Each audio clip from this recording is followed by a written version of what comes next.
estos son los dos trechos que quería compartir con ustedes como preámbulo a la entrevista a Gary Prado Araúz, que ya está sentadita aquí. Estoy segura que Gary escuchó en su momento la entrevista que le hicieron en PAT a Sosa, ya estaba en Brasil, septiembre del 2014. Mira cómo lo hago madrugar yo a mi querido Gary Prado Araúz, ¿no? Y se ha venido pintudo, les cuento, de camisa a cuadro.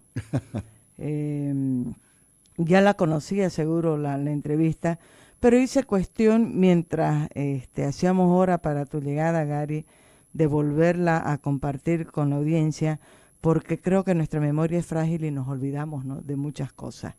Lo que dice Sosa en esta entrevista y lo que dice en el audio ese que circuló, que Carlos Valverde incluso lo compartió de manera masiva en su momento, son elementos muy graves que deberían de haber contribuido de una manera efectiva a aclarar este juicio que va a cumplir ya 9 años en abril de este año.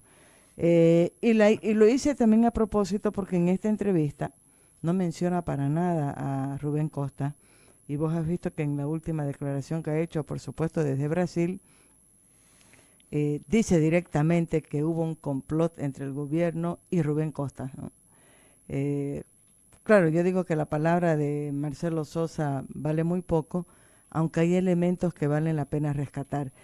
Y te invité a vos, Gary, porque ¿quién más que Gary Prado Araúz para saber quién es Marcelo Sosa y cuál ha sido el rol del ex fiscal en todo el caso Rosa? Digo que es importante porque en la entrevista uno lo escucha que él se lamenta de que estaba presionado, de que no quería hacer nada que estuviera fuera de la ley, que manejaban todo el Ministerio del Gobierno y que no podía hablar antes porque estaba amenazado. Pero sabemos cuál ha sido el rol de él, además, en los casos de extorsión que han sido denunciados. Gary. Buenos días, Maggie. Buenos días a la audiencia del programa. Gracias por esta nueva oportunidad. Mira, Maguicita, el fiscal Sosa es un personaje siniestro y el que hoy, desde su posición de refugiado en Brasil, se esté promocionando como una persona más o menos sacrosanta y que fue víctima de una manera, es una estrategia para justificar su asilo en ese país. Evidentemente su vida corría riesgo en Bolivia cuando dejó de ser funcional al gobierno y cuando se develaron los datos de su extrema corrupción. Y ahí el hombre tomó las de Villadiego porque efectivamente el gobierno ha dado muestras de que las personas son dispensables. Rocha trabajaba para el gobierno y lo eliminaron en el momento en el que les parecía oportuno para iniciar la cacería de brujos que ha sido, o de brujas que ha sido este caso Rocha. Entonces, pero a ver, ¿cómo es que Marcelo Sosa aparece como director funcional de la investigación? Hay hechos que el gobierno ha manipulado para lograr el objetivo inicial de su persecución judicial a los opositores de la autonomía cruceña fundamentalmente.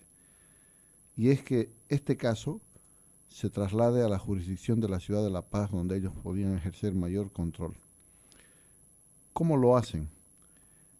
Ocurre que el 29 de marzo del año 2009 estalla una bomba en la casa de Saúl Ábalos, en ese entonces viceministro de Autonomías del Movimiento al Socialismo, del gobierno del presidente Morales.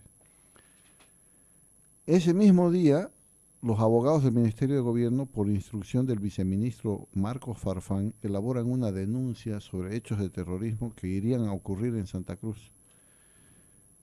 Una denuncia que no identifica a quién se denuncia, no dice exactamente cuáles son los hechos ni dónde van a ocurrir puntualmente, pero así en términos genéricos. Y es una denuncia tan mal hecha en términos técnicos jurídicos que ahora, con el pasar del tiempo, uno se da cuenta porque las denuncias se hacen después de los hechos. Vos no puedes denunciar algo que no ha ocurrido. ¿Esto fue cuánto? ¿2 días antes? No, estamos hablando del 29 de marzo. Del 29 14, de marzo. 15 días antes del atentado a la Dos Casa del semanas, Cardenal. Claro. porque es que él dice que 2 días antes del asalto al Hotel Las Américas Déjame estaba a que te cargo cuente. del... Claro, pero déjame que te cuente. Entonces se elabora una denuncia en el mismo día en el que se iba a hacer el atentado a la casa de Saúl Ábalos. Ese fin de semana, si no estoy mal, era Semana Santa, en esa época, ¿no? Y la esposa de Saúl Ábalos, el 2 de abril, presenta una denuncia ante la Fiscalía de Santa Cruz, denunciando que se había cometido un atentado a su casa. ¿Por qué razón no presentaron la denuncia el 29 de abril en La Paz? No lo sabemos. Pero efectivamente está el 29 de marzo. ¿Por qué lo hicieron y no lo presentaron? No lo sabemos. Pero la denuncia quedó hecha. El 14 de abril, a las 6 de la tarde, se presenta la denuncia formalmente ante la Fiscalía de La Paz. Pero las denuncias, cuando vos las presentás, corren un pequeño circuito interno en el Ministerio Público. Las recibe un fiscal analista. El fiscal analista analiza, como dice su designación, y si reúne las condiciones de forma básicas, elementales, las deriva al fiscal de materia del tipo de delito que se está denunciando. Hay fiscales especializados, anticorrupción, delitos contra las personas, delitos económicos, etc. En este caso era delitos contra la seguridad del Estado, ¿no? Lo extraño es que esa denuncia que entra a las 6 de la tarde del 14 de abril, cuando todavía no ha ocurrido el atentado a la Casa del Cardenal, se deriva a DIPROVE, a la Dirección de Prevención de Robo de Vehículos, donde hay un fiscal asignado que es Marcelo Sosa. Pero retrocedamos. Una denuncia elaborada el 29 de marzo, se presenta el 14 de abril denunciando hechos que no han ocurrido, y en vez de derivarse a un fiscal de seguridad interior o de delitos contra la seguridad, se deriva a un fiscal de la prevención de robo de vehículos. ¿Por qué? Porque Marcelo Sosa ya había sido apalabrado por el gobierno para ser el director funcional de esta tramoya. Eso se ha sabido después. Entonces, los abogados del gobierno, Rodas y Villegas, firman una denuncia anticipada a los hechos con 14 días, la presentan en la fiscalía y en la fiscalía la derivan a Marcelo Sosa, fiscal de robo de vehículos. Él la recibe y da aviso a las 11 de la mañana del día siguiente a la juez de turno, que en este caso ya era la juez pactada, Betty Yañíquez. Estamos hablando del 15 de abril ya. Claro, y al día del atentado. Ah, el mismo 16. No, el atentado es el 15, el 16 es el asalto al Hotel Las el Américas. 16 es el del Hotel Las Américas. Entonces, el día antes del atentado a la Casa del Cardenal, se presenta la denuncia. Y a las 11 de la mañana del día del atentado al Cardenal, está el cargo de recepción de la plataforma del Palacio de Justicia de La Paz, que lo deriva, supuestamente por sorteo, a Betty Yañíquez, una jueza cautelar que en ese momento era de las pocas juezas que estaba ya proclive al gobierno. Recibe la denuncia y en ese momento tenés algo que es vital, el control jurisdiccional. Significa que hay un juez que va a velar por los derechos de la víctima, pero además por los derechos de los que vayan a ser imputados por el fiscal en su investigación. Y hay una juez que controla que no se violen los derechos de unos y que se resguarden los derechos de los que han sido víctimas del delito. 11 de la mañana, digamos que a primera hora hábil de la tarde, 2:30 de la tarde, eso estaba en el despacho judicial. Ya ha ocurrido el atentado a las 7 de la mañana, a la 1:30 de la mañana, entonces ya hay conocimiento de un hecho delictivo en Santa Cruz. Al día siguiente, en horas de la madrugada, la UTARC se entra al Hotel Las Américas y ejecuta a los 3 extranjeros y aprende a otros 2 o arresta a otros 2 y se los lleva a La Paz. ¿Por qué, si había un fiscal a cargo y si había una jueza cautelar, no se tramitó un mandamiento de allanamiento del Hotel Las Américas? Se podía haber tramitado.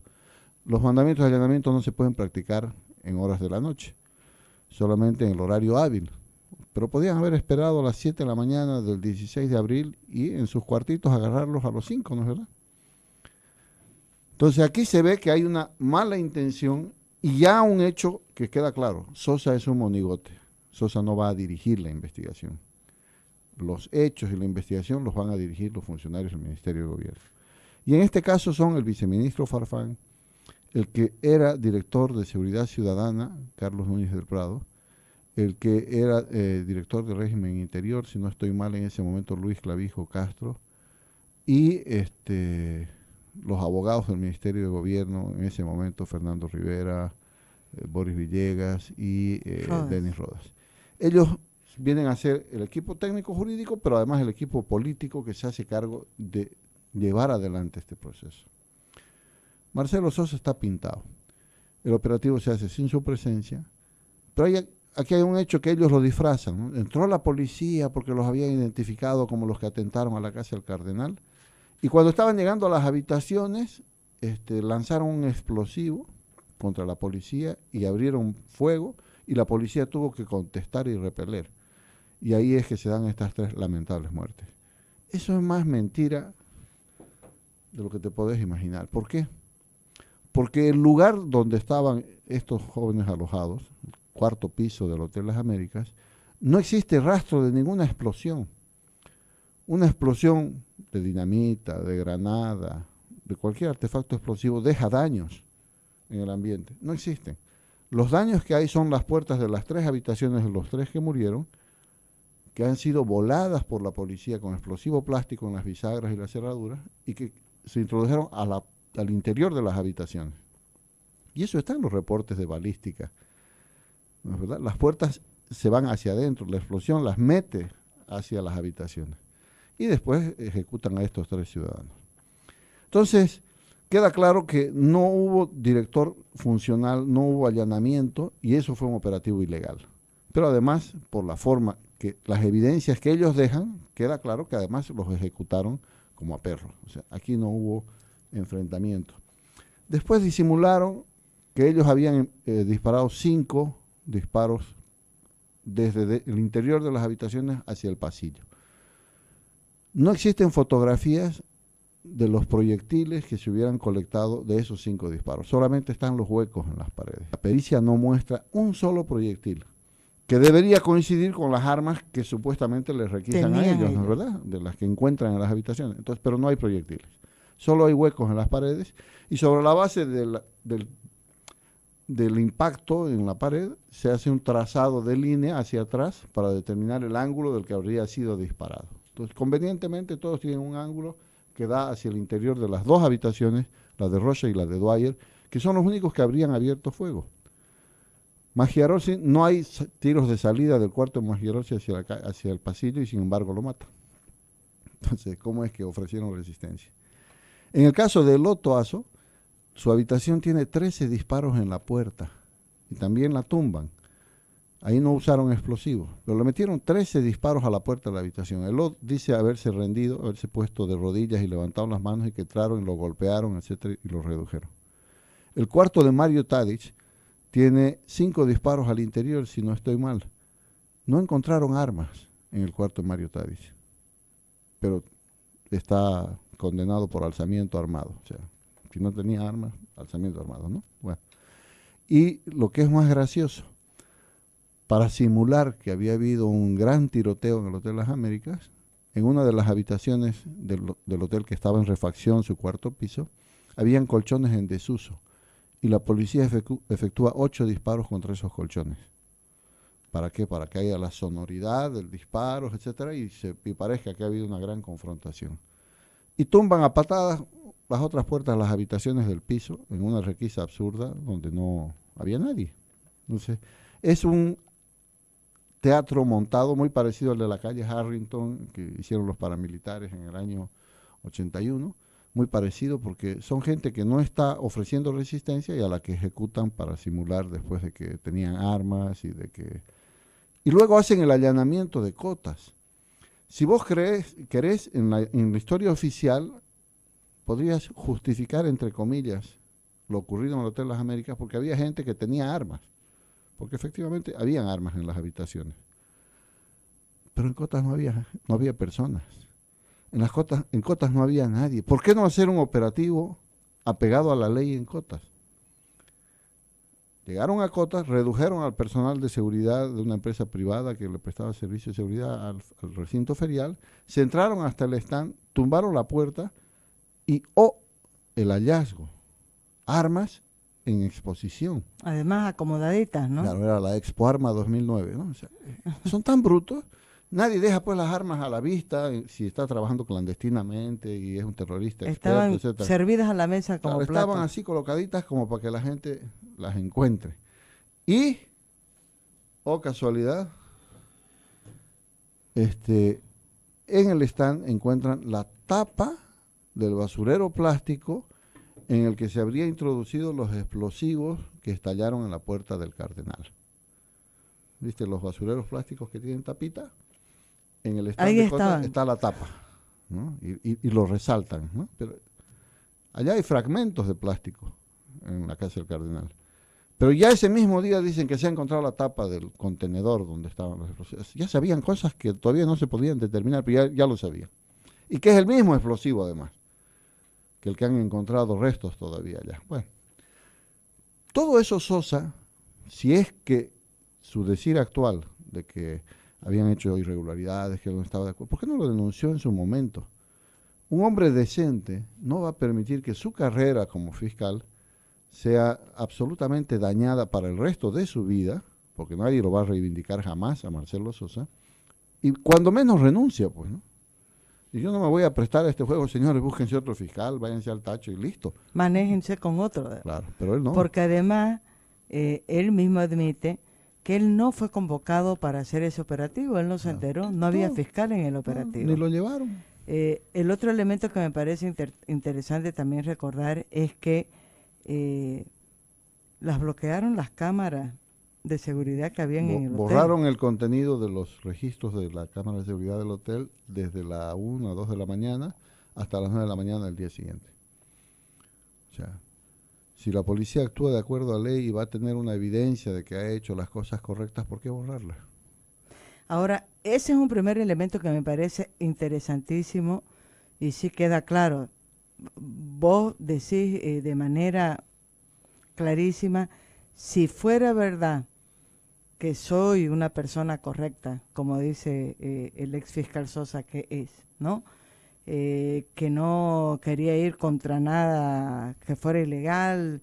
Él dice después que no se enteraba, que no sabía, pero en ese momento era evidente que las cosas estaban chuecas. Ya nacieron chuecas.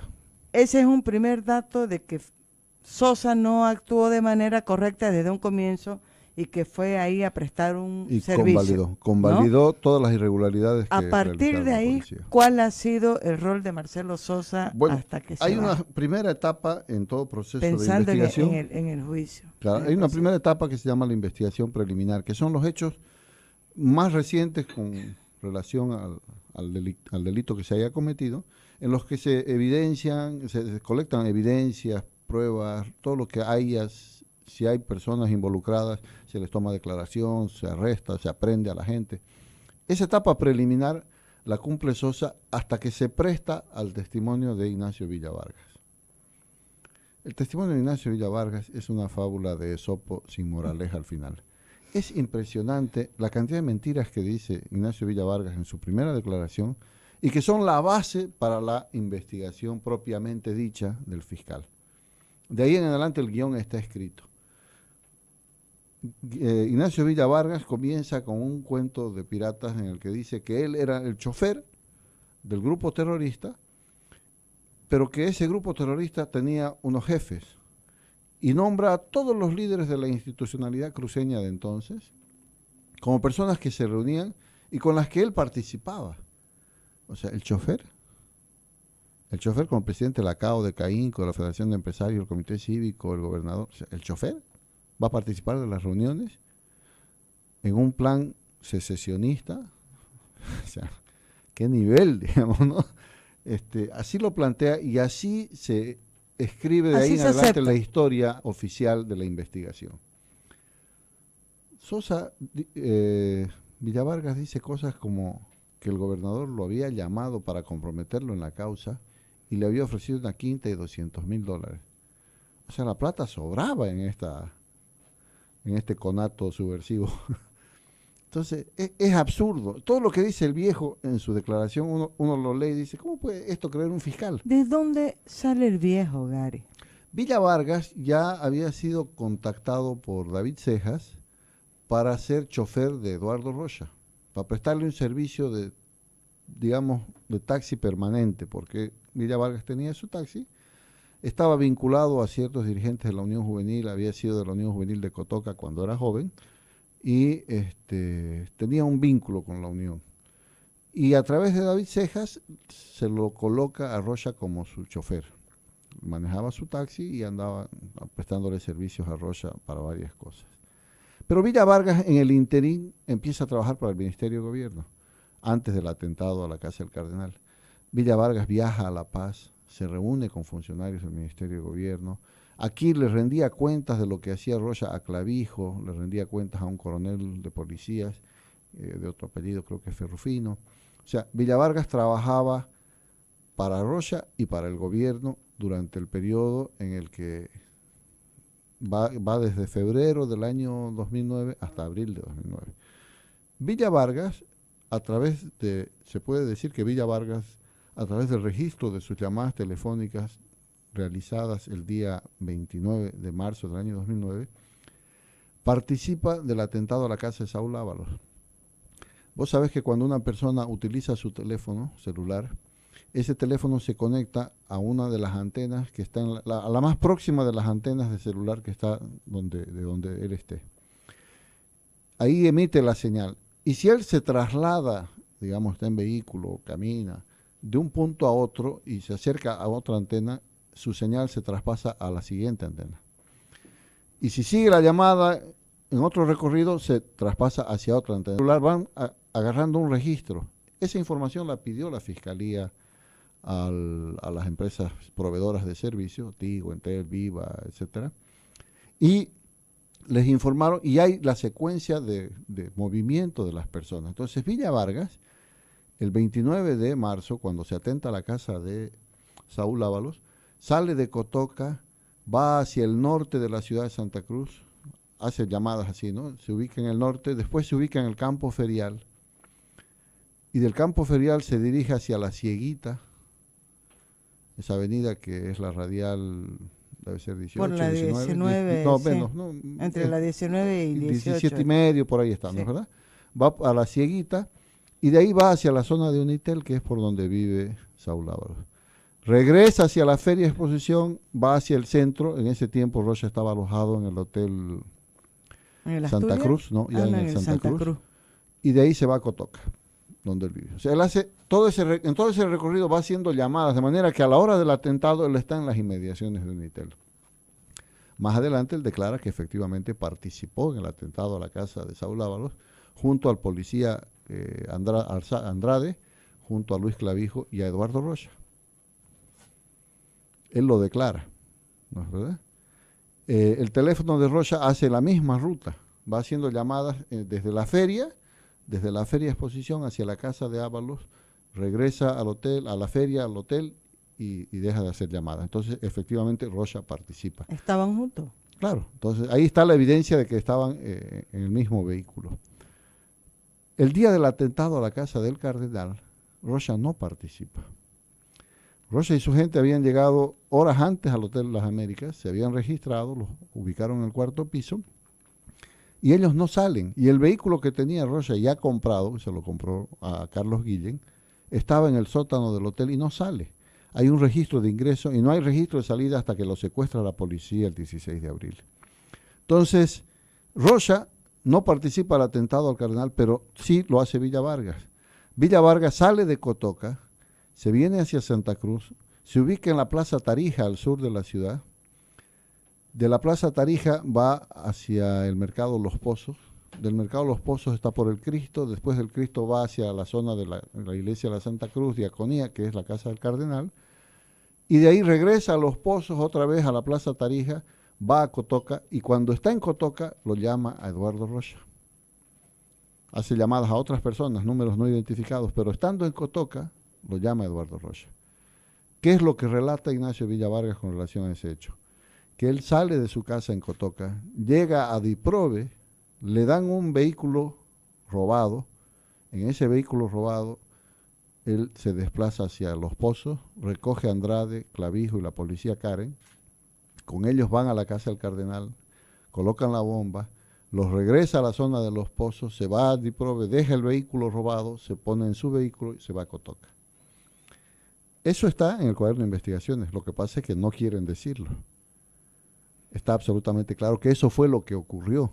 Rocha no participó del atentado al cardenal.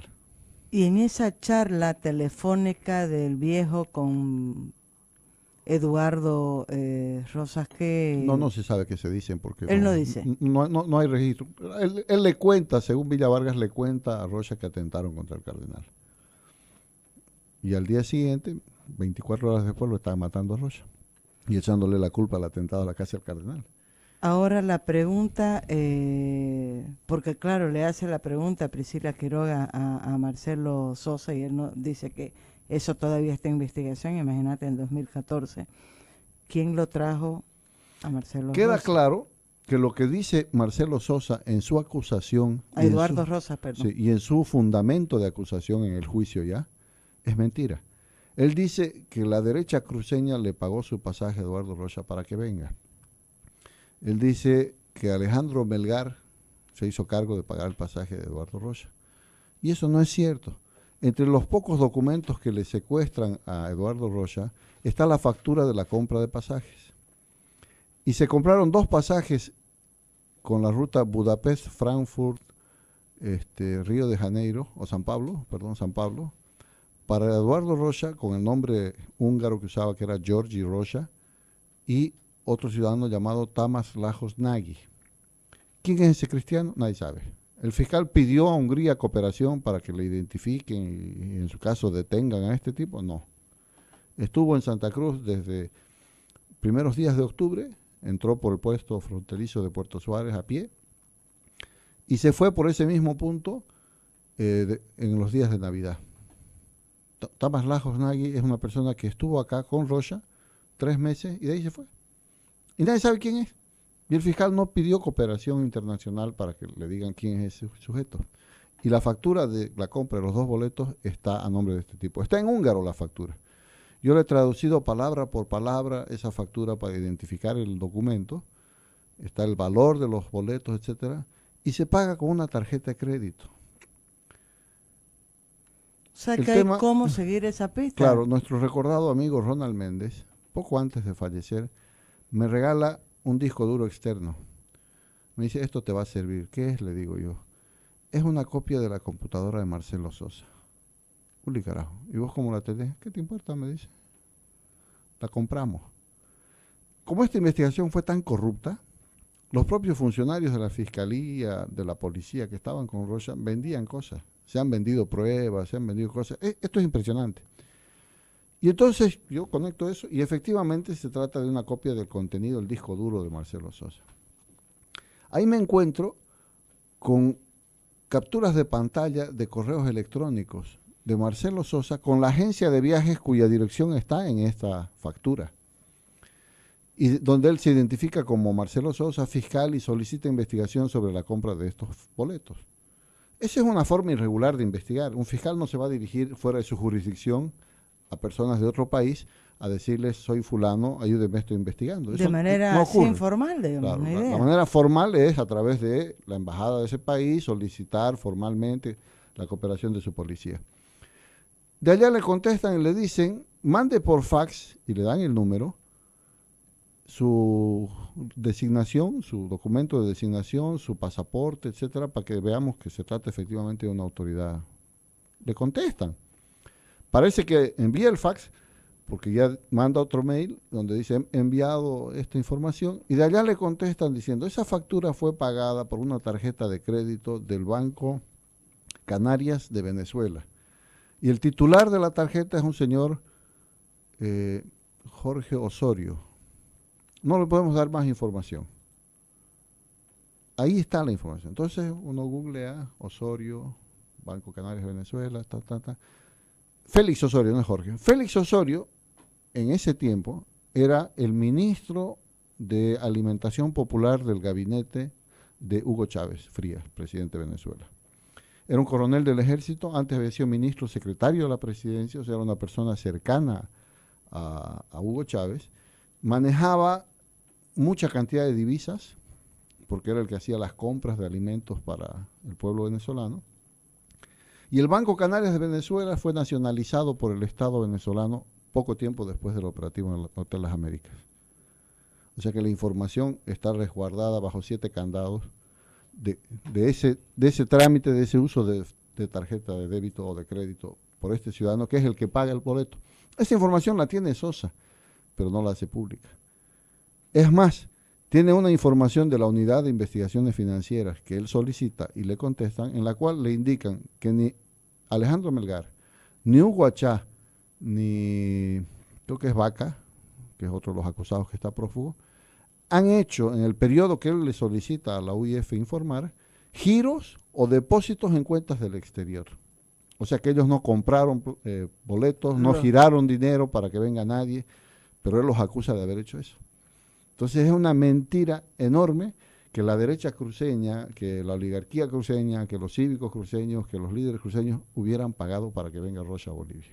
No hay ninguna evidencia de eso. Gary, ninguno de estos respaldos que vos haces, estos dos últimos, están en el cuadernillo de investigación. No están. No están. Pero están en esa copia del disco duro de su computadora. Y ustedes no la pueden encontrar. Está la forma en que se ha obtenido eso, entonces no es una prueba útil. Hay cómo. ¿Verdad? No hay cómo. Pero está la negativa de la UIF que le dice a Marcelo Sosa. No, ninguna de estas personas ha hecho giros al exterior de recursos.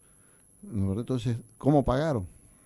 No hay una factura de compra a nombre de Achá, de Melgar o de Vaca de los boletos.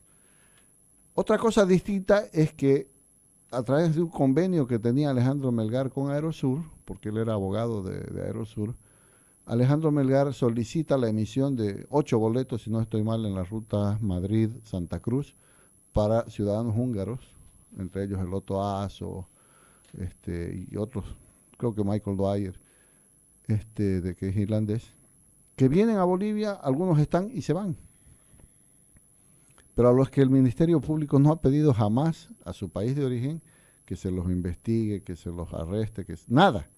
El Ministerio Público no ha pedido nada con relación a esos extranjeros que estuvieron acá, que son como una docena de extranjeros que estuvieron acá en el periodo que data entre octubre de 2008 y se van. Estuvieron y se fueron. ¿No es verdad? Pero el Ministerio Público no ha solicitado nada. El fiscal Sosa no ha pedido nada con relación a estas personas. O sea, uno puede seguir acompañando en detalle el camino que han seguido el proceso en estos 9 años y vamos a seguir encontrando muestras fehacientes de que el ex fiscal Marcelo Sosa no actuó en ningún momento de acuerdo a ley. No. Y eso estamos hablando dentro del proceso de investigación. Porque está la segunda parte que ya es, que son los casos de extorsión. Donde en persona, el padre, Bonco Matkovic, padre, lo ha denunciado públicamente más de una oportunidad, que en persona ha ido a hablar con el que lo llevaron a hablar con él y le exaccionó $50,000. ¿No? Y el abogado de Marcelo Sosa le exaccionó otros 40,000. Claro, a mí no me queda la menor duda que es cierto lo que dice, que su vida corría peligro, seguro. Claro, pues ya era totalmente desechable. Él dice algo que lo tengo tan presente al vicepresidente García con sus declaraciones.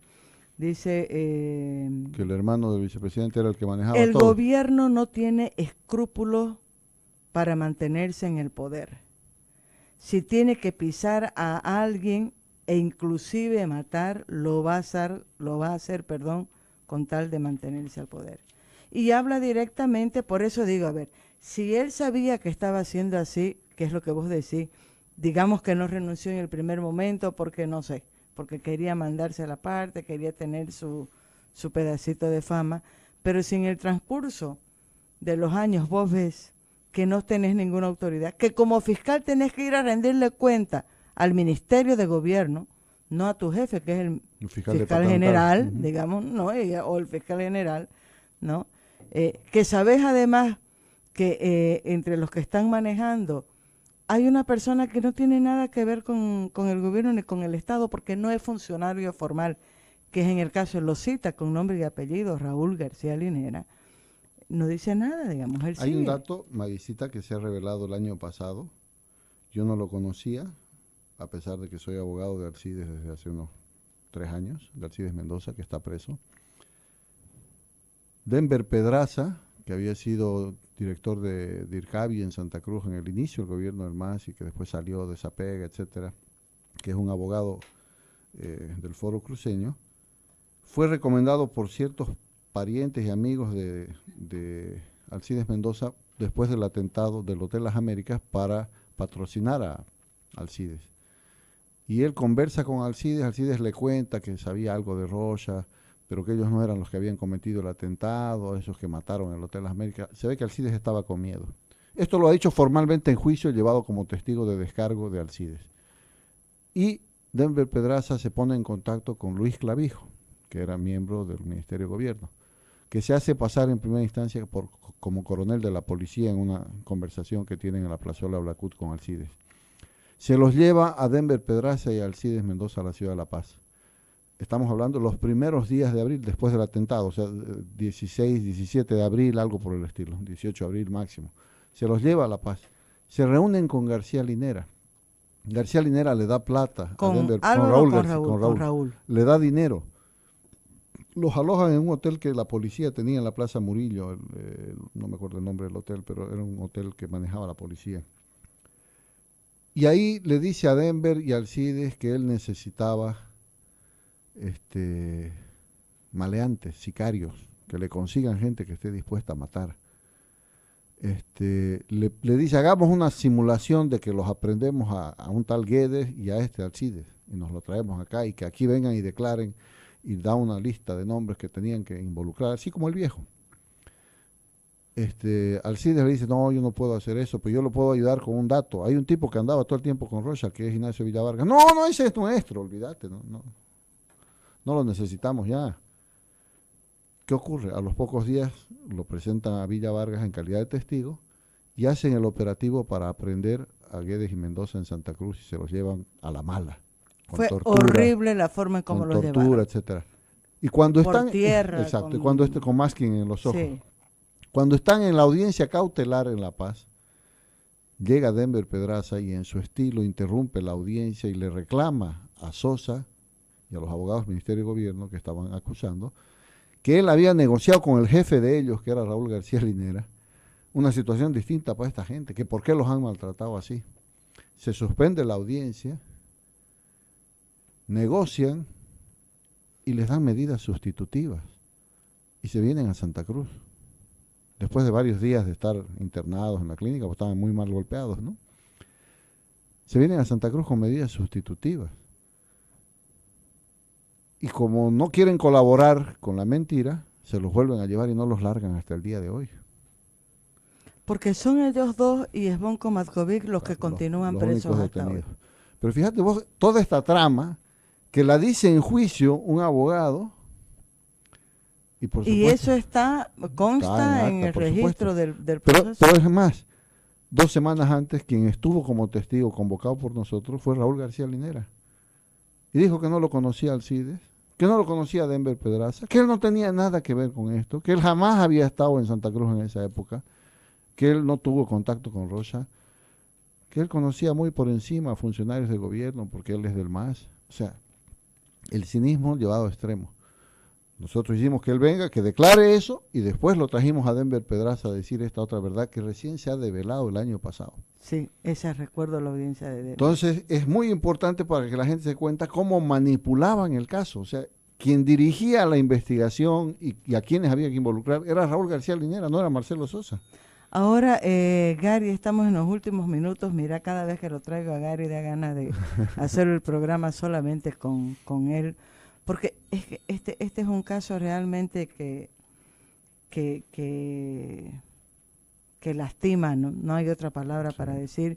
Y yo digo, hago cuestión de Estado, de volver a hablar sobre el mismo, porque lo que me parece inconcebible es que todos estos detalles que estás contando, Gary, muchos ya han sido expuestos en audiencia, se han denunciado de manera pública, y sin embargo vemos que siguen presos Guedes, Mendoza y Esbonco. Y el tribunal hace oídos sordos a hechos evidentes. No sé en qué situación, en qué estado está en este momento el proceso. Estamos en una etapa que se llama producción de prueba documental. ¿Cuál es la forma de producir la prueba documental? Se introduce por su lectura. Tenés una prueba, la lee el secretario y esa ya es parte de la comunidad de pruebas y después el fiscal, en este caso el abogado de defensa, podrá fundamentar sobre esa prueba cuando haga su alegato conclusivo. Pero aquí es tan ridículo, o sea, Marcelo Sosa hizo una investigación tan mal hecha, tan desprolija, como que tenía la seguridad de que iba a condenar a la gente, no le importaba presentar pruebas absolutamente impertinentes. Te voy a dar dos datos. Nos presentaron como prueba 36 hojas de periódicos de La Paz, la prensa de ese tiempo que había, La Razón, página 7, qué sé yo. 36 hojas así. Y la prueba se debe leer íntegra, salvo que las partes acuerden lecturas parciales. Los fiscales quisieron que se lea íntegra, nosotros, ok. ¿Y qué era lo que se leía? Bueno, la portada del periódico. Es de la época de la toma de instituciones. No tiene nada que ver con este caso, pero ellos la presentaron. O sea, Sosa la aportó como prueba y los fiscales actuales la aportaron. Se leyó el editorial, se leyeron las columnas de opinión, se leyó la columna de Pavlovich, No te puedo que es una creer. columna De humor. básicamente de humor. Es prueba de cargo de Marcelo Sosa y de la Fiscalía contra los acusados, una columna de Pavlovich donde habla de su comadre Machaca y de su Harley Davidson. Es un absurdo llevado al extremo. Y de ahí ya empezaron a leerse los clasificados, pues los avisos que estaban en las páginas, y ya el juez dijo, no, un ratito, paren esto. Y hemos obligado al fiscal a que pida que su prueba sea declarada impertinente. Pero así de brutos son, porque eso es una brutalidad, eso es desperdiciar tiempo de audiencia. Ahora estamos, desde el mes de septiembre del año pasado, y probablemente hasta el próximo año, 2019, en la lectura de una prueba, que son extractos de llamadas telefónicas solicitados a cotas, de números fijos con números celulares, de una infinidad de personas que solicitó el fiscal, y estamos leyendo el detalle de llamadas. Fecha, fulana fecha, desde el número tal, a el número tal, tiempo de duración de la llamada, costo de la llamada, segundos de la llamada. Son 4.200 hojas que tiene que leer el secretario. El hecho de que una persona que se acusa de haber cometido un delito y otra hubieran tenido contacto telefónico no necesariamente es una prueba de vinculación en el delito. Es un indicio simplemente. Pero aquí se lo está usando como prueba. Nadie sabe qué hablaron las personas. Hay llamadas de segundos. Y se están leyendo esos extractos de llamadas. Las audiencias son de terror. Los jueces ven novelas en sus teléfonos portátiles Mientras se lee eso. Los fiscales juegan con sus celulares. Gary, ¿y eso no hay forma de pararlo? O sea, nosotros le hemos observado O sea, su prueba al fiscal. Uno tiene que convencerse que el proceso va a seguir 2, 3, 4, 5 años. Es que es un abuso. Por eso la ley pone límites a los procesos. Pero aquí no les importa lo que dice la ley. 3 años es la máxima duración de un proceso. Desde la denuncia hasta los 3 años tiene que acabarse. Vamos para 9 y no les importa. Y ya se les ha pedido extinguir la causa y dicen que no. ¿Por qué? Porque no les da la gana, porque tienen una misión de condenar a los acusados. ¿Será que es simplemente que no les da la gana o el miedo es que si esto se extingue es una muestra de que fue realmente un montaje por parte del gobierno? La muestra está ahí. Y les pueden caer procesos. Les van a caer procesos. Pero ellos tienen una misión de condenar y llevan tan mal su acusación y llevan tan mal su juicio que permiten este tipo de barbaridades que las hemos observado como abogados de defensa. Pero ahora han sacado una modificación al Código de Procedimiento Penal, bueno, hace 3, 4 años, que si nosotros incidentamos y nos declaran el incidente malicioso y dilatorio, multan al abogado con, creo que son $1,000, la multa, y la segunda vez que planteas un incidente, te separan y le ponen un abogado de defensa público. O sea que no puedes decir nada. Claro, estamos amordazados. Hemos reclamado la impertinencia de esta prueba y no podemos pedir que se la excluya, porque si incidentamos para que se excluya un incidente de exclusión probatoria y nos lo declaran dilatorio, que lo harían los jueces porque obviamente trabajan para el gobierno, nos vamos. Y a estos jóvenes los van a defender abogados que paga el Ministerio de Justicia. Y ahora, como si no bastara todo lo que has hablado, Gary, algo que realmente llama muchísimo la atención es que en todo este tiempo no les han permitido a estas 3 personas que siguen presas, Esbonco Matkovic, Guedes y Mendoza, a que puedan seguir el proceso. Defenderse en libertad. En libertad. ¿Sí? O sea, la Convención Americana presos de Derechos Humanos, que han usado como argumento jurídico de fondo para permitir que Evo se reelija hasta el día que quiera, establece en su artículo 8, numeral 2, que cualquier persona sometida a juicio tiene derecho a que su detención preventiva tenga un límite razonable y de ahí en adelante defenderse en libertad con medidas que aseguren su presencia en juicio. Así lo dice la Convención Americana. La hemos utilizado en audiencias para decirles, porque estas modificaciones al Código de Procedimiento Penal que hicieron, ahora prohíben que las personas acusadas de delitos contra la seguridad del Estado gocen de medidas sustitutivas a la detención preventiva. Han generado 2 tipos de ciudadanos. Los ciudadanos que sí tienen derecho a una sustitución de medidas de detención preventiva y los que no tienen. Y eso ante la ley no existe, pues todos somos iguales ante la ley, pero aquí resulta que no. Y los han metido con los narcotraficantes, con los violadores, con los parricidas, con los infanticidas, a los que supuestamente habrían cometido delitos contra la seguridad no del Estado. hay a corto plazo perspectiva de que estas 3 personas puedan gozar de esas medidas. Digamos que legalmente no podemos sacarlos. Legalmente no podemos sacarlos. La ley prohíbe que gocen de medidas sustitutivas. Es una aberración.